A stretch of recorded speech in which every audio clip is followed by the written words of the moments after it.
going on, world? This is G.com of MMAJones.com here with my official UFC weekend. Because I'm going to try to give my fight predictions on 3 different cards. I'm not going to give fight predictions on every single fight, but just the fights that stick out to me the most. Even though all these cards are just chock full of fucking blockbuster fights. Okay. Whew. Wow. What a great this weekend. This is better than fight week. This is a great weekend to be a fan of MMA or in the MMA world. Whatever your part to play is, regardless if you're a gym owner, or you are an MMA blogger, or you're in the MMA media, or you work for UFC, or you're in the fight yourself. I mean, holy shit. Where do I start? Okay. First, I want to say that let me actually get to the fight. Let me get to some fight predictions. First fight I want to talk about is Frankie Edgar versus Chad Mendes. This fight is going to be a blockbuster fucking fight. I mean, you got Chad Mendes with a full fight camp. You got Frankie Edgar, who in his interviews he's talking about that this is his run. This is his time. He wants to make a run for the belt.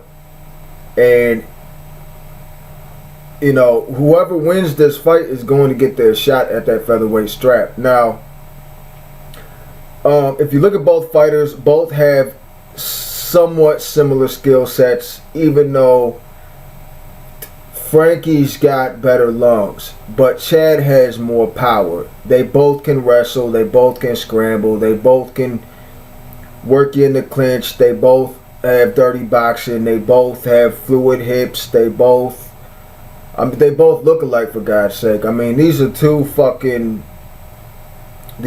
featherweight beasts. I mean, featherweight division is a tough goddamn division right now, and I'm not even talking about Conor McGregor and Jose Aldo.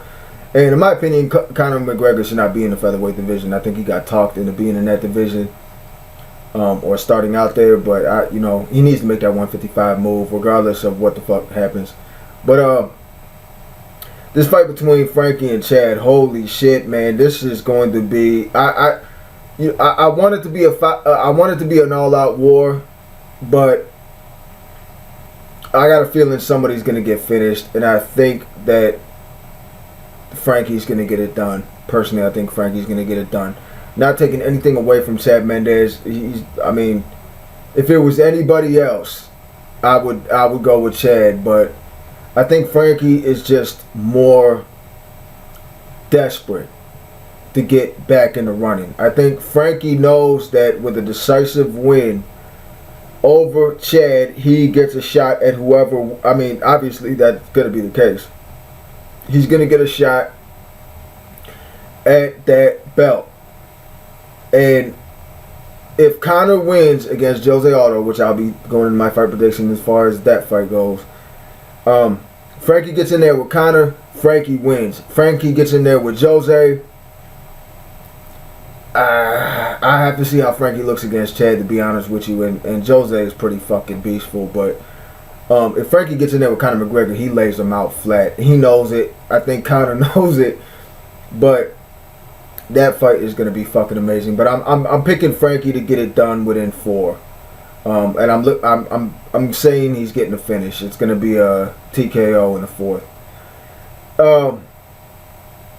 The next fight I want to talk about is Romero versus Jacare.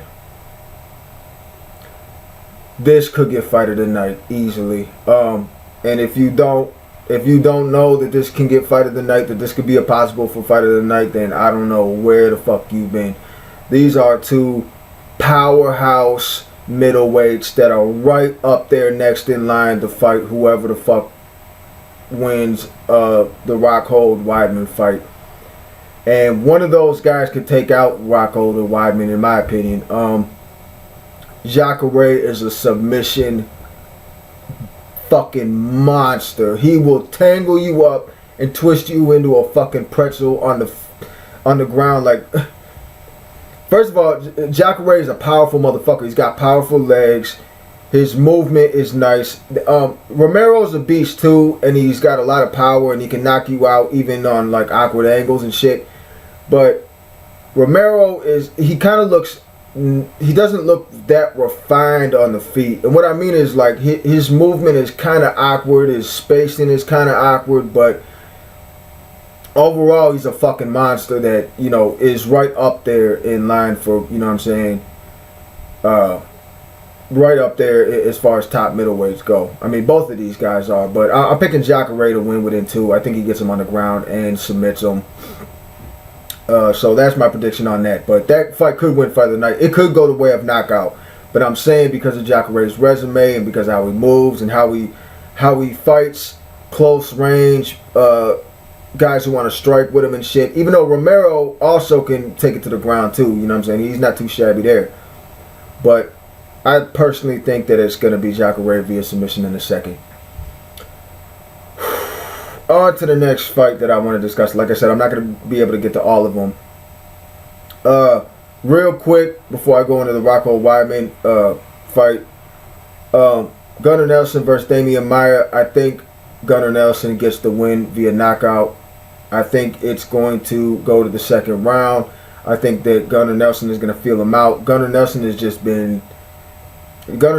a motherfucking serial killer, man. I mean, this guy is he's so focused. His movement is striking. He's worked on a lot of shit. He improves in every fight.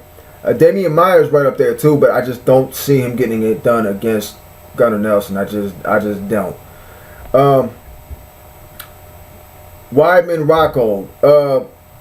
You know, these embeddeds that keep coming out, a lot of times, I mean, you know, anytime, it gives away the mentality of the fighters, you know, and kind of what they're thinking and who has a psychological edge. And you'll hear the fighters talking about how important that is, because it is, you know what I'm saying? Like, you could be beat before you even hit the octagon just off of the muscle of what's been said in the media, you know, how much you take into account that person's resume and how much, you know, basically, you know, doubts start to creep in days before the fucking fight. And especially with, like, media build-up and shit. And just everything, you know what I'm saying? A lot of the pressure gets to him, even though they've been doing it for a while. But you know, a lot of people are picking Rocco. What I've been seeing is a lot of people have been kind of 50-50 as far as you know, if Rocco can take out Weidman and all this other shit. I personally don't see it. Like, people are like, well, Weidman moves weird, and you know, his striking is awkward, and he's willing to take too many punches to get inside and get that wrestling on you and get them bear claws on you and shit. But the thing about Rockhold is that Rockhold's fluid, but he's had some instances where his movement's been awkward too. And you know, I don't count the fight against versus Vitor, because Vitor was juiced, and I believe that Rockhold did get caught. And I'm not taking anything away from Rockhold. Like, Rockhold's a beast, you know what I'm saying? But he does diss some fighters. He did diss Machida. And that was kind of his best fight. I mean, Weidman does have a point when he says that.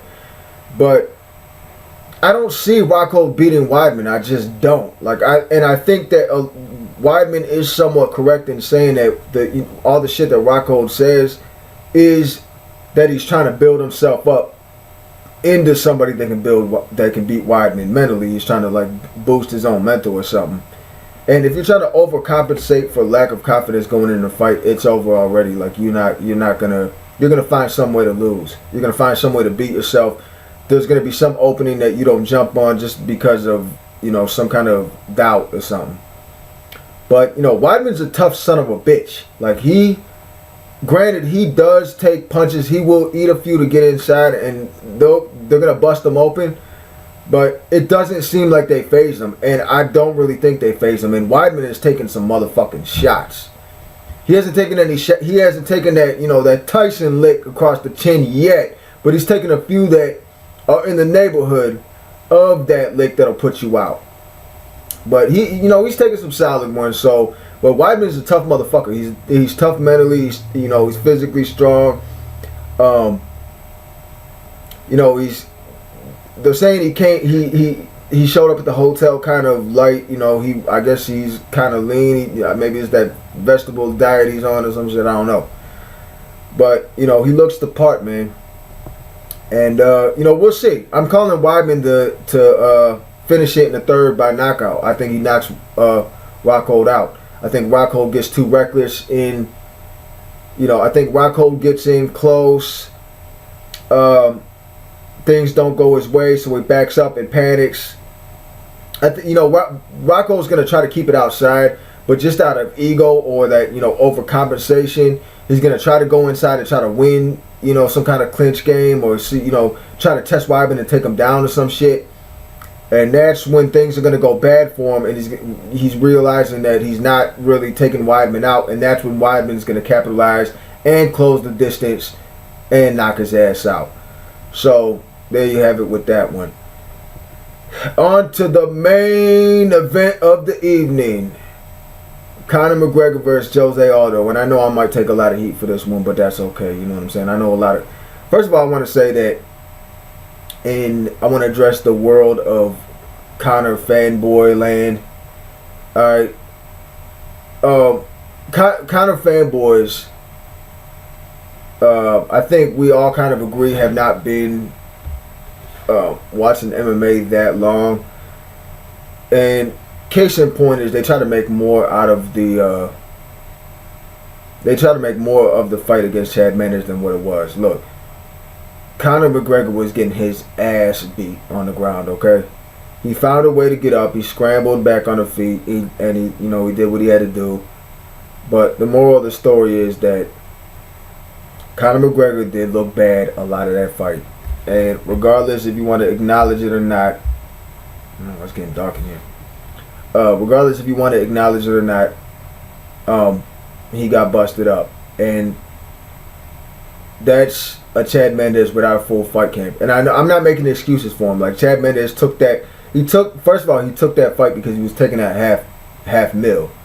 I mean, anybody would have taken that fight.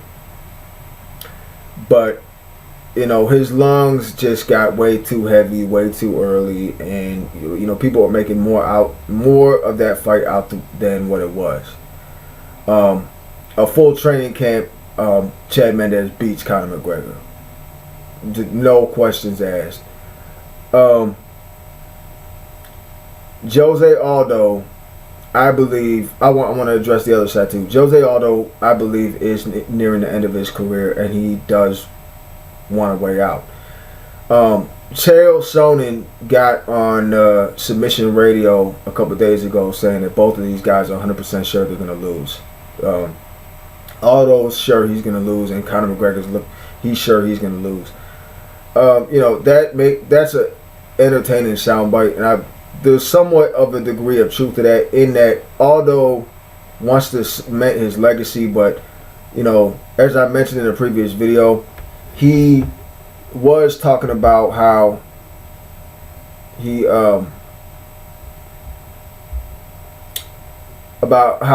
about legacy, but then he was talking about if I didn't have to get paid if I could get paid to be in movies instead of getting paid to get punched in the face, I would do that instead. And it sounded kind of like it sounded like you were setting up an exit or something. You know what I'm saying? And I believe that Aldo feels he's already fought Conor McGregor because of that fucking media tour and lost. And I'm an Aldo guy, so it just don't look right on Aldo to be that way. You know what I'm saying? I believe he doesn't want to be in this fight. I believe he feels that he has to for his legacy, for a lot of different reasons, financial reasons and everything else. And he is the belt holder, so he has to defend the belt. But I believe that these two guys are going into this fight with a healthy degree of fear, and they should. I mean, both of them have skill sets that can take the other guy out. But I do believe overall that Jose Aldo is going to win this fight. I believe Jose Aldo is going to look bad at moments in this fight. I believe that he is going to take some heavy shots. I believe he is going to get busted up. And I believe Conor is going to be taken down. I believe them legs are going to get kicked out from under him a couple times. And Conor is going to have bad moments in this fight. And I believe Conor McGregor is going to have good moments in this fight where he shines, and that left is going to land. And I don't know if it's going to land flush, at least enough to put Aldo down. I don't believe it's going to, but anything can happen in a fight.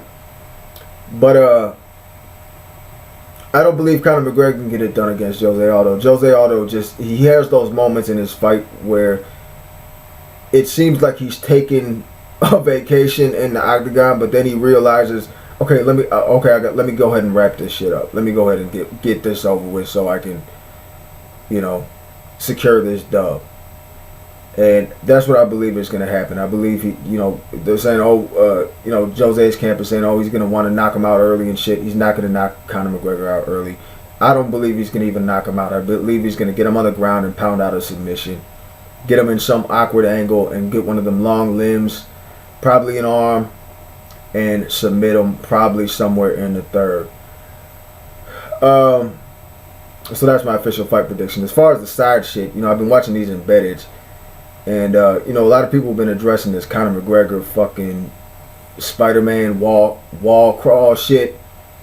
That's weird as fuck to me. I'm one of the guys that, when I'm watching these embeddeds or whatever, and I'm seeing, like, Conor McGregor do all this shit, like, it seems to me like he has more money than he knows what to do with as far as, like, the people he's hiring now for, like, little specialists for every little thing. Come on, man. Self-discipline and self-denial are hand in hand, bruh. Like, you can't be hiring movement specialists, and this guy he's embarrassing your whole fucking operation here. He gets on like